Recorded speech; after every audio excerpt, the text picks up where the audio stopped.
racial groups, how you go locally, linguistically, and all this. So I encourage you to look at that, and you have to factor that in. I don't think for a second, and you wouldn't either, that Oprah Winfrey, who has a house right down the street, if she committed a crime, that somehow she would not be able to get the best legal help. It's not about skin color as much as it is income, which is not about race. It's about other choices, such as, is there a father in the home?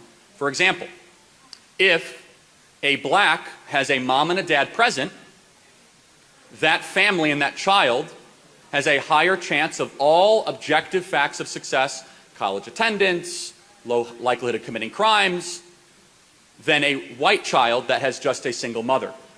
Welcome back to my channel, guys. It's Clinton White here. Today we're checking out Charlie Kirk destroys race beta on a 3 minute.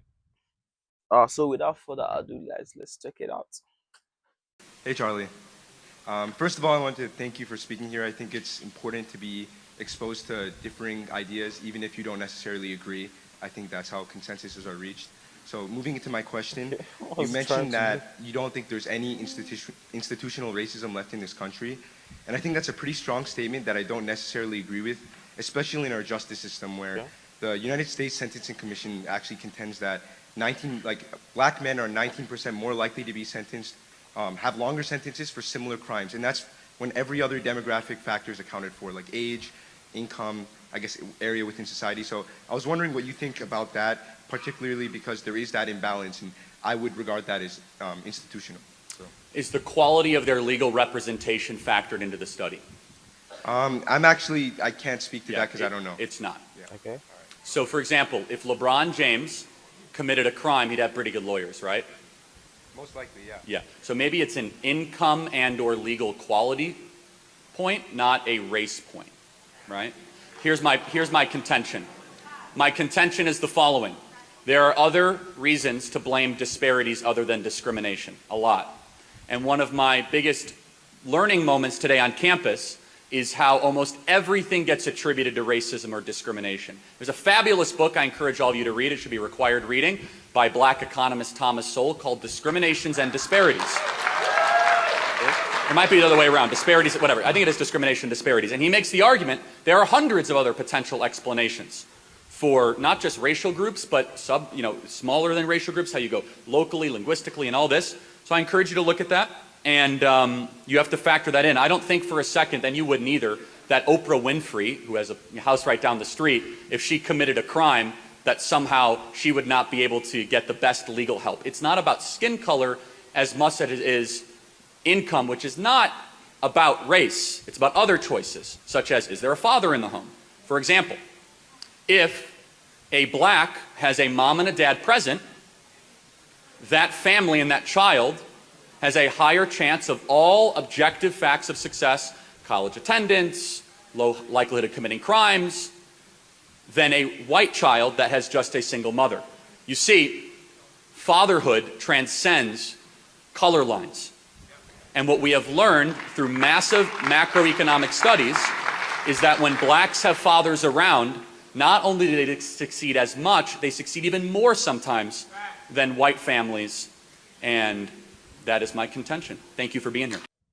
Yeah, that's actually true, guys. Because if you check it, if you see people that have like complete family and stuff, it's like the children are usually like different from those with like a single parents and stuff.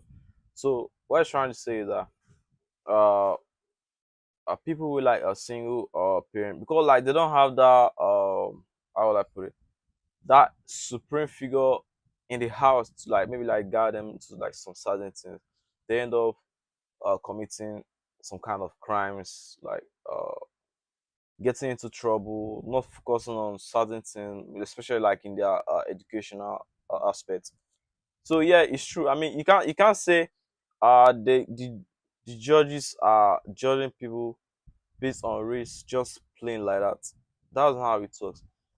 Jalekek said if the both parents are actually present, like if they are both in the picture, most times there won't even be any court hearing or anything because it never happened. Like most of the time, it didn't happen. But because there is an absence of someone, it leads the child to like go a different way that is not that is not right. So that's when the whole court hearing, court cases, and other stuff comes up. Also, I think your standard or your position in society also matters. There are some certain group of people that cannot and will never face jail time, even like they commit certain crime. Cause like the kind of like the power they have, the kind of money they have, the kind of stuff they've done for like the country or the community. So it's very like difficult to like put them into bars and stuff like that. The judge is going to consider some certain things. So it's not it's not just about it's not just about having both parents at home. I think it's also about having some kind of standard in the society or in the community too. That's just my own opinion on the whole stuff. Let me know what you guys think about this down in the comment section. Don't forget to like this video, share this video, subscribe, comment. I'll see you guys in the next video. Peace.